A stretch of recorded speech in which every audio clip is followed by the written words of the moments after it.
सगळ्यात पहिल्यांदा एक गोष्ट सांगेन की महिला आयोगावरचा विश्वास डळमळीत होणं याचं अजिबातच काही कारण नाही. आयोग ही एक संस्था आहे, संविधानिक संस्था आहे आणि ती संस्था कधीही चूक असू शकत नाही. तेव्हाच्या तत्कालीन अध्यक्षांचा आता राजीनामा झाला आहे आणि पोलीस या संपूर्ण विषयामध्ये अतिशय सखोल चौकशी करतायत. त्यामुळे त्याच्यामध्ये जे तथ्य आहे ते तथ्य पुढे येईलच. नमस्कार, मी अक्षता. आपण पाहत आहात मुंबई आउटलुक. गेल्या काही महिन्यांपासून राज्यात आणि देश पातळीवर विविध मोठ्या राजकीय घडामोडी होत आहेत. आपण सगळेच ते पाहत आहात. मात्र सध्या राज्यात आणि देश पातळीवरती काही महत्त्वाचे मुद्दे हायलाईट होतात आहेत. खरं तर खराचं जे भोंदूबाबाचं प्रकरण आहे नाशिकच्या, ते 1-2 महिन्यांपूर्वी मला वाटतं समोर आलं होतं आणि त्याच्यानंतर अनेक प्रकरणं अशी समोर आली. खराचं प्रकरणांपासून ते कालच्या कॉर्पोरेट जिहादच्या प्रकरणांपर्यंत ही जेव्हा प्रकरणं समोर आली, या प्रकरणांमध्ये विशेषतः महिला आयोगाची भूमिका, वारंवार महिला आयोगाच्या कामकाजावरती देखील अनेक प्रश्नचिन्ह उपस्थित राहिले आणि राज्यातल्या महिला या किती सुरक्षित आहेत हा देखील प्रकर्षानं प्रश्न समोर आला. आपण देश पातळीचा विचार केला तर सध्या देश पातळीवरती एक मुद्दा गाजतोय, तो म्हणजे महिला आरक्षण विधेयकाचा मुद्दा. खरं तर हे सगळे मुद्दे समोर जेव्हा आले तेव्हा एक महत्त्वाची गोष्ट आहे, ती म्हणजे यात हायलाईट होणारी गोष्ट ती म्हणजे महिला, की महिला सशक्तीकरण असेल किंवा महिला सुरक्षिततेसाठी सरकार काय उपाययोजना करते किंवा सरकारच्या सगळ्यावरती भूमिका काय आहे हे बोललं जाते. आज आपण या सगळ्या मुद्द्यांवरती सविस्तर चर्चा करणार आहोत. आपल्यासोबत राष्ट्रीय महिला आयोगाच्या अध्यक्षा विजयाताई रहाटकर आहेत आणि माझ्यासोबत माझ्या नेहा पुरो मॅडम आहेत.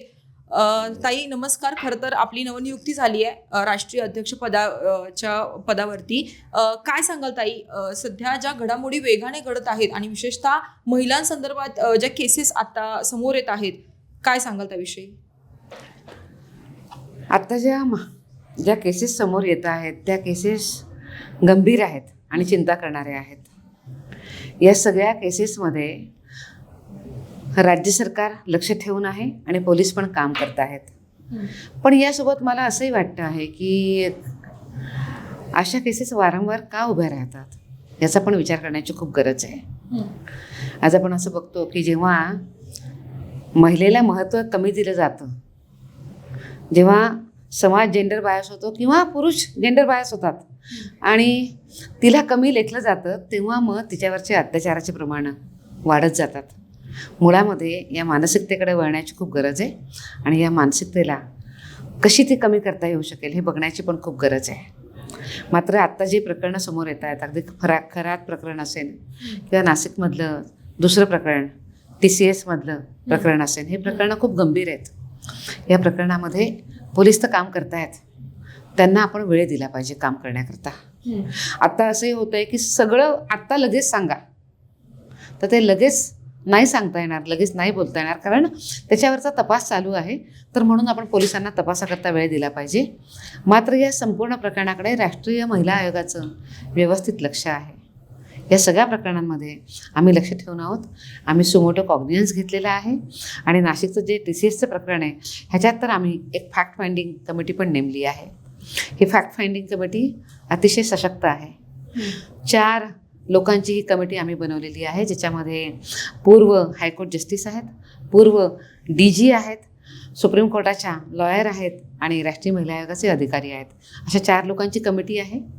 गेल्या 2 दिवसांपासून ही कमिटी नाशिकमध्ये आहे आणि वेगवेगळ्या पैलूंना समजून घेण्याचा प्रयत्न करते आहे की पोलीस कशा पद्धतीने तपास करत आहेत, त्यांच्या तपासामध्ये काही त्रुटी तर राहिलेल्या नाही आहेत ना, पीडित महिलांचं काय म्हणणं आहे, त्यांच्याशी बोलता येऊ शकतं आहे का, त्यांच्या नातेवाईकांशी बोलता येऊ शकतं आहे का, कंपनीचे जे अधिकारी आहेत त्यांच्याशी बोलणं होतं आहे का, त्यांनी याच्यामध्ये काय भूमिका घेतली होती, पॉसचं प्रभावी अंमलबजावणी करणं हे कंपनीचं काम होतं. अशा वेळेला त्यांच्या HRच्या लोकांनी ते केलं की ते नाही केलं, कधी किती दिवसांपासून दुर्लक्ष केलं होतं, ह्याला अजून काही अँगल आहेत का, अशा सगळ्या अंगानं ही जी कमिटी नेमलेली आहे ही कमिटी बघते आहे. मला विश्वास आहे की येणाऱ्या 8-10 दिवसामध्ये कमिटी आपला प्रायमरी जो रिपोर्ट आहे तो प्रायमरी रिपोर्ट बनवेल आणि तो कमिशनला सबमिट करेल. ह्या ह्याच्यामध्ये पॉश जे आहे तर त्याच्यामध्ये अधिक कडक अंमलबजावणी करण्याची आवश्यकता आहे असं आपल्याला वाटतं. नक्कीच आहे. मुळामध्ये पॉश हा इतका महिलांच्या संरक्षणाकरता इतका चांगला कायदा बनलेला आहे आणि हा जो कायदा आहे हा कायद्याची अंमलबजावणी ही मॅन्डेटरी आहे, अनिवार्य आहे, दुसरा शब्द नाही आहे. त्यामुळे 10 किंवा 10पेक्षा अधिक लोक जिथं काम करत आहेत ते कोणतंही ऑफिस असू देत तिथं पॉशची अंमलबजावणी होणं अनिवार्य आहे. तिथं इंटरनल कमिटीचं गठन होणं अनिवार्य आहे. आता ह्या संपूर्ण प्रकरणामध्ये त्यांच्या कमिटीनं हे काम केलं का? कमिटीकडं कोणी महिला तक्रार घेऊन गेल्या होत्या का? त्या जर घेऊन गेल्या असतील तर मग त्यांची आत्तापर्यंत सुनावणी का झाली नाही? कारण पॉशच्या कमिटीकडेच सगळे अधिकार आहेत. या कमिटीला आपल्या क्षेत्राचे न्यायिक अधिकार आहेत. मग अशा वेळेला त्या कमिटीनं त्याचा कॉग्निझन्स घेतला नाही घेतला आणि त्यांनी महिलांना काय रिलीफ दिला हे बघणं पण फार महत्त्वाचं आहे. या निमित्ताने मला एकच सांगावं असं वाटतं की कायदे अतिशय उत्तम बनले आहेत, पण कायद्यांची अंमलबजावणी संबंधित सगळ्या ऑफिसेसनी करायची आहे. ती होत नाही आहे. एक गोष्ट नक्की आहे की एखादी गोष्ट नाही घडली तर मग सरकार जबाबदार आहे, पण आम्ही स्वतः काहीच करणार नाही अशी भूमिका नाही चालणार. प्रत्येक संस्था असतील, प्रत्येक ऑर्गनायझेशन असेल, त्यांनी पॉशची अंमलबजावणी करणं अनिवार्य आहे आणि त्याकरता त्यांनी प्रयत्न करणं फार गरजेचं आहे. पण या संपूर्ण विषयामध्ये आम्ही सरकारांना पण सांगितलेलं आहे की सरकारचं पण काम आहे की आत्तापर्यंत पॉशची अंमलबजावणी राज्यामध्ये कशी झाली आहे त्या सगळ्याचं पॉश ऑडिट करा आणि वेगवेगळ्या डिपार्टमेंटचं, वेगवेगळ्या संस्थांचं ते ऑडिट केलं पाहिजे की त्यांच्याकडं हा कायदा प्रभावी पद्धतीनं त्याची अंमलबजावणी झाली आहे का. म्हणजे असं दिसतं की कायदा आहे, कमिट्या पण केल्या आहेत, पण त्या कागदावर आहेत. प्रत्यक्षामध्ये त्या कमिटीनं इंटरेस्ट घेऊन त्यांचं काम काय आहे हे समजून घेणं, त्यांच्याकडं जर कोणत्या महिलांना जर कंप्लेंट घेऊन यायचं असेल तर त्या महिलेला विश्वास वाटेल असं वातावरण निर्माण करणं हे पण त्या कमिटीचं काम आहे. जर मुळामध्ये कमिटीबद्दल जर महिलांना विश्वासच जर वाटला नाही तर त्या कधी येतील आणि त्या कधी कंप्लेंट करतील. आणि समजा कंप्लेंट आली तर त्यानंतर त्या कंप्लेंटची सुनवाई तुम्ही कसं करता त्याची एक प्रोसेस आहे. त्या पद्धतीनं त्या कंप्लेंटची सुनवाई होणं आणि एकत्रितपणे सगळ्यांनी निर्णय घेणं की त्यांना काय वाटतं आहे, व्यक्ती दोषी आहे नाही आहे, दोषी आहे त्याच्यावर कारवाई काय करायची आहे, एकत्रितपणे त्यांनी हा निर्णय घ्यायचा आहे. आणि जी कारवाई त्यांनी सुचवली आहे ती कारवाई करण्याकरता कंपनीला किंवा जो कोणी सिनियर व्यक्ती आहे त्याला हे करू का, हे बघू का असं बिलकुल विचारण्याची गरज नाही आहे. त्यांना सांगायचं आहे की हा कमिटीचा निर्णय आहे आणि हा कमिटीचा निर्णय त्याची अंमलबजावणी करणं हे तुम्हाला बंधनकारक आहे आणि त्याची अंमलबजावणी करून घ्यायची आहे. त्यामुळे ही कमिटी फार महत्त्वाची आहे. त्या कमिटीला आपल्या क्षेत्रातले न्यायिक अधिकार आहेत. तुम्ही समजू शकाल की किती महत्त्वाची ही कमिटी आहे. त्यामुळे या कमिट्यांचं ट्रेनिंग होणं सुद्धा अत्यंत महत्त्वाचं आहे. ताई, याचाच एक धरून माझा एक पुढचा प्रश्न आहे की तुम्ही जसं म्हटलं की इम्प्लिमेंटेशन होणं गरजेचं आहे, लोकांना त्याचा अवेअरनेस खास करून महिलांना असणं गरजेचं आहे. मात्र सरकार त्यांच्या परीनं पूर्ण प्रयत्न करतं या घटनांवरती कुठेतरी कमी प्रमाण होण्यासाठी. मात्र आता हे खरात प्रकरणांमुळे एक प्रकरण बाहेर आलं, मात्र हे आल्यानंतर अनेक प्रकरणं आली. आत्ताचंच काल परवाचं अमरावतीचं जे अयान खान प्रकरण आहे त्या एका मुलाने म्हणजे काहीतरी तो 16-17 वर्षांचा मुलगा आहे आणि त्या एका मुलाने 380 व्हिडिओ काढल्या महिलांच्या आणि शेकडो महिलांना त्यांनी फसवलं, बळी पाडलं मुलींना. खरं तर एवढं सगळं होत असताना प्रशासनाची पण एक कुठेतरी याच्यावरती सगळ्यावरती वचक असणं गरजेचं आहे किंवा अशी प्रकरणं होऊ नयेत यासाठी काय करता आलं पाहिजे. किंवा माझा असा मुद्दा आहे की महिला कशा काय फसतात, म्हणजे सातत्यानं तुम्ही तुमच्या बाजूने पूर्ण प्रयत्न करताय तरी महिला कशा काय बळी पडतात आणि शिकलेल्या चांगल्या घरातून येणाऱ्या मुली सुद्धा सहज फसतात या गोष्टींना. समुपदेशन होणं गरजेचं आहे. माझं म्हणणं वेगळं आहे. महिलांनी बळी पडता कामा नये हे बरोबर आहे, पण त्यांना असं का फसवलं जातं हा प्रश्न आधी उभं करण्याची गरज आहे. नंतर बघूयात की त्या कशा फसतात. समाजानं कोणाला हे सांगितलेलं नाही आहे की तुम्ही महिलांशी असं वागा तसं वागा. लोक असं का वागतात, त्यांना प्रश्न विचारले पाहिजे, त्यांना जाब विचारले पाहिजे आणि ते असं करणार नाही हे बघण्याची जबाबदारी समाजाची आहे. मात्र महिलांची पण जबाबदारी आहे की त्यांनी त्यांच्या संरक्षणाकरता जे कायदे बनवलेले आहेत त्याची नीट माहिती घेतली पाहिजे आणि व्यवस्थितपणे माहिती घेऊन घराबाहेर पडलं पाहिजे. हे महिलांचं पण काम आहे. त्यामुळे मला असं वाटतं की अवेअरनेस हा अत्यंत महत्त्वाचा आहे.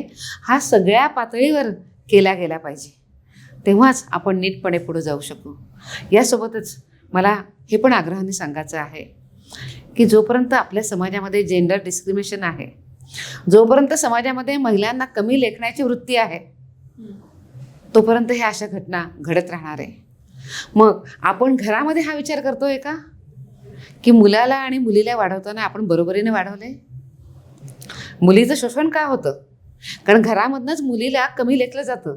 त्यामुळे ही शिकवण आधी मिळते की हां ठीक आहे, तिचं काय फार नाही, पण मुलगा शिकला पाहिजे, तिला जमेल तेवढं पुढं न्यायचं. अशा अनेक गोष्टी आहेत ज्या त्या मुलीला मागे नेतात. त्यामुळे समाजाची भूमिकासुद्धा बदलण्याची खूप गरज आहे. बरोबरीचं वातावरण, बरोबरीचा सन्मान मुलीला मिळाला पाहिजे. तो सन्मान ज्या दिवशी मिळायला सुरू होईल ना, त्या दिवशी घटना कमी व्हायला सुरुवात होतील. त्यामुळे व्यवस्थांनी जेवढं लक्ष दिलं पाहिजे ते त्यांनी दिलंच पाहिजे, त्यांचं काम आहे. पण त्यांच्यासोबत समाजाने पण हे समजून घेतलं पाहिजे की आपण या विषयांमध्ये नीट लक्ष घालून आपण जेंडर इक्वॅलिटी प्रस्थापित केली पाहिजे. त्यामुळे हे सगळ्यांचं मिळून एक असं आहे, काम आहे. एक असं आहे, म्हणजे तुम्ही अगदी योग्य बोलताय, पण ह्याच्यामध्ये महिलांचं समुपदेशन होणं हे जास्त आवश्यक आहे. नक्कीच आहेत. महिलांचं समुपदेशन झालं पाहिजे, त्यांना कायदे सांगितले पाहिजे, काय चांगलं आहे आणि काय वाईट आहे याबद्दल सुद्धा सांगितलं पाहिजे. पण आता तुम्ही जर पाहिलं तर ह्या व्यवस्था अनेक ठिकाणून होत आहेत. आमच्या कमिशन ह्याच्यामध्ये काम करत आहे, राज्य महिला ह्याच्यामध्ये काम करत आहेत, ह्याच्यामध्ये पोलीस पण अनेक काम करत आहेत. तुम्ही जर पाहिलं तर आज जिल्ह्यांच्या ज्या पोलीस व्यवस्था आहेत त्या पोलीस मित्र म्हणून स्कूलमध्ये जात आहेत, कॉलेजेसमध्ये जात आहेत. त्यांच्याकडे भरोसा सेल आहे, तो भरोसा सेल जाऊन वेगवेगळ्या कॉलेजेसमध्ये क्लासेसमध्ये जाऊन त्यांच्याशी बोलत आहेत. ह्याशिवाय त्यांच्याकडं अन्न पण व्यवस्था आहेत. ह्या सगळ्या व्यवस्था या स्कूल गोईंग, कॉलेज गोईंग विद्यार्थिनींशी बोलत आहेत. इतकंच नाही तर आमचे कमिशनचे अनेक कार्यक्रम आहेत जे या मी म्हणेल की जे यंग जनरेशन आहे त्यांना आम्ही ॲड्रेस करतो. आमचा कॅम्पस कॉलिंग नावाचा एक कार्यक्रम आहे. आत्तापर्यंत आम्ही गेल्या 6 महिन्यामध्ये आम्ही देशभरामध्ये 850 कार्यक्रम केले आहेत. हे युनिव्हर्सिटी आणि कॉलेजेसमध्ये होते. तिथं जाऊन आम्ही सांगितलं आहे की कसे कसे कायदे आहेत, आपल्याला कोणते कायदे मदत करतात आणि कसं आपण त्याच्याबद्दल माहिती घेतली पाहिजे. महिला कशा एम्पॉवर्ड आहेत हे आम्ही करतोच आहे. प्रयत्न खूप आहेत. पण माझं हेही म्हणणं आहे की हे प्रयत्न जोपर्यंत घरातून होत नाहीत तोपर्यंत ते परिपूर्ण होऊ शकत नाहीत. त्यामुळे घरातूनच हे सुरू होणं, घरातूनच याबद्दल त्यांना सांगणं, हे जर केलं तर नंतर काउन्सिलिंग करण्याची गरज नाही. ताई, जसं की आता खरातच्या प्रकरणानंतर एक कुठेतरी चित्र असं पाहायला मिळते की लोकांचा महिला आयोगावरचा एक विश्वास कुठेतरी डगमगलाय. त्यासाठी राष्ट्रीय महिला आयोगाची पुढची भूमिका काय असेल हा पहिला प्रश्न. आणि दुसरा असा की आता राज्य महिला आयोगाच्या जो पदभार सांभाळणारी जी व्यक्ती असेल ती कशी असायला हवी, किंवा काय क्वालिटीज किंवा कायद्याचं नॉलेज, म्हणजे एक विश्वास परत येण्यासाठी काय करावं सरकारनं, काय म्हणाल याविषयी? मी सगळ्यात पहिल्यांदा एक गोष्ट सांगेन की महिला आयोगावरचा विश्वास डळमळीत होणं याचं अजिबातच काही कारण नाही आहे. आयोग ही एक संस्था आहे, संविधानिक संस्था आहे आणि ती संस्था कधीही चूक असू शकत नाही. पण व्यक्ती असू शकतात. त्याच्यामुळे जर बोलायचं असेल तर व्यक्तींबद्दल बोललं पाहिजे, आयोगाबद्दल बोलता कामा नये. एक पहिलं आपण हे नीट लक्षात घेतलं पाहिजे. त्यामुळे माध्यमांची भूमिका फार महत्त्वाची आहे की दरवेळेला आयोगाबद्दल आपण का बोलतो. व्यक्ती जर चुकली असेल तर वेगळी गोष्ट आहे, त्या व्यक्तीबद्दल माहिती घेतली जाईल, बघितलं जाईल, पण त्याच्यामध्ये आयोगाला घेता कामा नये. पहिली गोष्ट ही आहे. दुसरी गोष्ट मला हेही सांगायचं आहे की तेव्हाच्या तत्कालीन अध्यक्षांचा आता राजीनामा झाला आहे आणि पोलीस या संपूर्ण विषयामध्ये अतिशय सखोल चौकशी करतायत. त्यामुळे त्याच्यामध्ये जे तथ्य आहे ते तथ्य पुढं येईलच. पण या दोन गोष्टींची गल्लत करता कामा नये. व्यवस्था असतात, त्या नेहमी सर्वोच्च असतात. आपण त्या व्यवस्थांना सोबत घेऊनच चाललं पाहिजे. त्यामुळे कमिशनवरचा विश्वास कमी होण्याचं अजिबात काही कारण नाही आहे. मी हेच सांगेन की हा विश्वास कमिशनवरचा कधीही कमी झालेला नाही आहे. आणि व्यक्ती आहे तर पुढं येईल ना तथ्य. तेवढा पण आपण धैर्य ठेवलं पाहिजे, तेवढा आपण वेळ दिला पाहिजे काम करण्याकरता. नक्कीच सगळ्या गोष्टी पुढं काही काळामध्ये येतील. ताई, आता जे विधेयक 2-3 दिवसापूर्वी जे नामंजूर झालं, खरं तर मोदी सरकार आल्यापासून पहिलंच असं विधेयक असेल की जे नामंजूर करण्यात आलं आणि बहुमत मिळालं आणि त्यामुळे ते नामंजूर झालं. या सगळ्याकडे कसं पाहताय तुम्ही? सगळे आता हाच मुद्दा धरून म्हणजे समोर येतोय की महिलांसाठी सरकारने काय केलं किंवा करू पाहत होते, मात्र ते विरोधकांनी होऊ दिलं नाही. त्याला राजकीय एक रंग दिला जातोय. काय वाटतं त्याविषयी? राजकारणाबद्दल तर मला काही बोलायचं नाही आहे की खूप वाईट वाटलंय, खूप दुःख झालंय. गेल्या अनेक दशकांपासून महिला हे आरक्षण मिळावं म्हणून वाट बघत होत्या आणि आता असं वाटलं होतं की तो क्षण आता आलाय, पण तो असं आलेला तो हातातनं सुटला. त्याचं खूप वाईट वाटतंय. विधेयक तर 2023लाच मंजूर झालंय. इम्प्लिमेंटेशन आता लगेच व्हावं म्हणून सगळं चाललं होतं. पण आताच्या याच्यावर आता असं वाटतं आहे की 2029मध्ये ते कसं इम्प्लिमेंट करू शकू ह्याच्याबद्दल काही खात्री वाटत नाही आहे. मला एकच गोष्ट सगळ्यांना सांगायची की आपल्या देशामध्ये आपल्या महिला फक्त सहभागिता देणाऱ्या महिला नाही आहेत. आपल्या महिला या नेहमी नेतृत्वकर्त्या राहिलेल्या आहेत.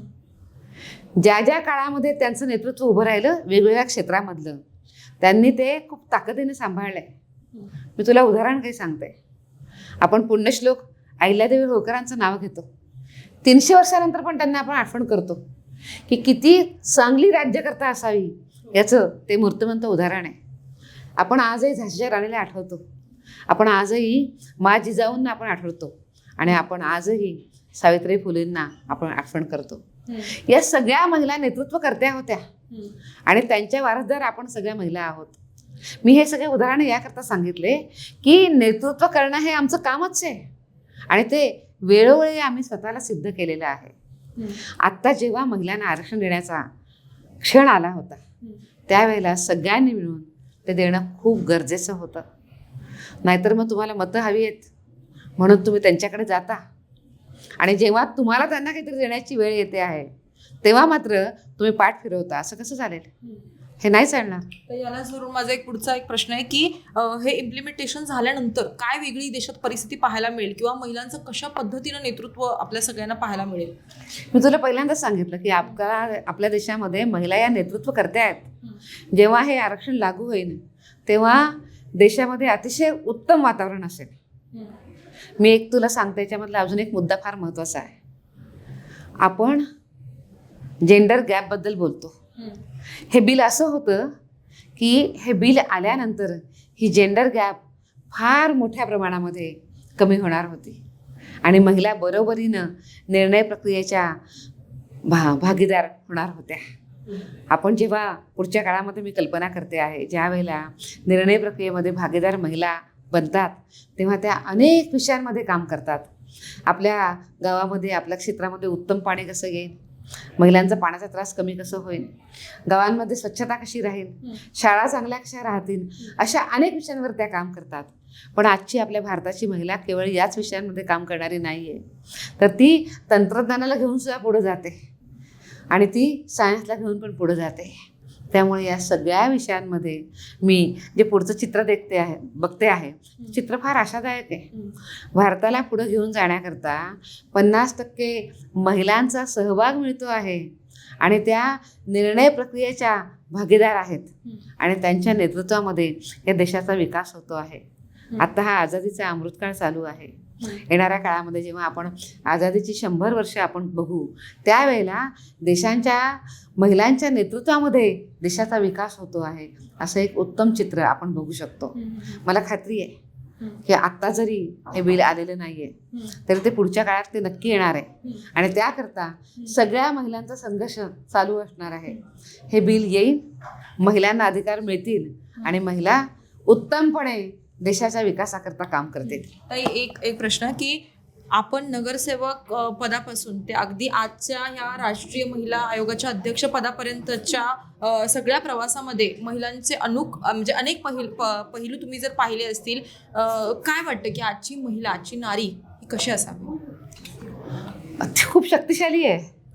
तुम्ही आता बघा ना, आपण सगळे वंडर वुमन आहोत. आपण उत्तम आपलं घर पण सांभाळतो आणि आपण करिअरमध्ये सुद्धा पुढे जातो. मग करिअर कोणते असेल, नोकरी असेल, रोजगार असेल, स्वयंरोजगार असेल, पण ती छान काम करते, बरोबरीने जाते आहे. मी तर दुसऱ्या शब्दामध्ये असं सांगेन, आंगण से लेके अंतरिक्ष तक तिचा संचार आहे. आपल्या घराला, आपल्या अंगणाला तिने छान सांभाळलं आहे, पण त्याच्यासोबतच तिने देशाच्या प्रगतीमध्ये सगळं योगदान दिलं आहे. अशी ही देशाची महिला आहे. ती कुठेही कमी नाही आहे. जरी ते पुरुषप्रधान संस्कृतीने नाकारलं असलं तरी पण हो, ती आहेच आहे. आणि मी तुम्हाला हेही सांगते की आता देशामध्ये खूप बदल होतो आहे. पुरुषप्रधान संस्कृती आपण असं म्हणतो आहे, पण आता देशामध्ये पुरुषांच्या विचारांमध्ये सुद्धा खूप बदल होतो आहे. आणि तुम्ही बघा ना आता किती छान पद्धतीने मुली पुढे आल्यात. बेटी बचाओ बेटी पढाओ, मुली शिकल्या, मुली पुढे गेल्या. आता तर तुम्ही बघा की स्टेममध्ये science, technology, engineering, mathematics, medical, जगामध्ये नंबर 1चा देश भारत आहे, ज्याच्यामध्ये सगळ्यात जास्त महिला शिकत आहेत. त्यामुळे भारतामध्ये महिलांची स्थिती अतिशय उत्तम आहे. त्या छान पुढे चालल्या आहेत आणि आपलं भविष्य अत्यंत उज्ज्वल आहे. एक शेवटचा प्रश्न की आता तुम्ही जसं म्हणालात की म्हणजे माध्यम आयडेंटिटी दाखवत नाहीत महिलांची, ज्या पीडित महिला आहेत, अगदी सगळी प्रकरणं आपण जर पाहिली, मात्र सोशल मीडियावर असं नाहीये. सोशल मीडियावर कोणाचं बंधन नाहीये. तिथे महिलांची आयडेंटिटी सर्रासपणे त्यांचे फोटोज, व्हिडिओ दाखवले जातात. यावर राष्ट्रीय महिला आयोगाचे अध्यक्ष म्हणून तुमची पुढची भूमिका काय असेल किंवा ह्यावर बसण्यासाठी काय कराल? या सगळ्या विषयामध्ये असं आहे की ॲक्ट आहेत, त्या ॲक्टचं इम्प्लिमेंटेशन केलं पाहिजे. ते होतं सुद्धा आहे. पण मुळामध्ये जर तुमची मानसिकता जर खराब असेल तर काय करणार? त्या मानसिकतेमध्ये खूप बदल होण्याची गरज आहे. मात्र जिथं जिथं आम्हाला असं दिसतं त्या ठिकाणी आम्ही पोलिसांना ताबडतोबीने गुन्हे दाखल करण्याचे आम्ही सांगतो आणि ते गुन्हे दाखल पण होतात. पण मुळामध्ये चांगली मानसिकता ठेवणं हे त्याचं उत्तम उत्तर आहे आणि ते आपण ठेवण्याचा प्रयत्न केला पाहिजे.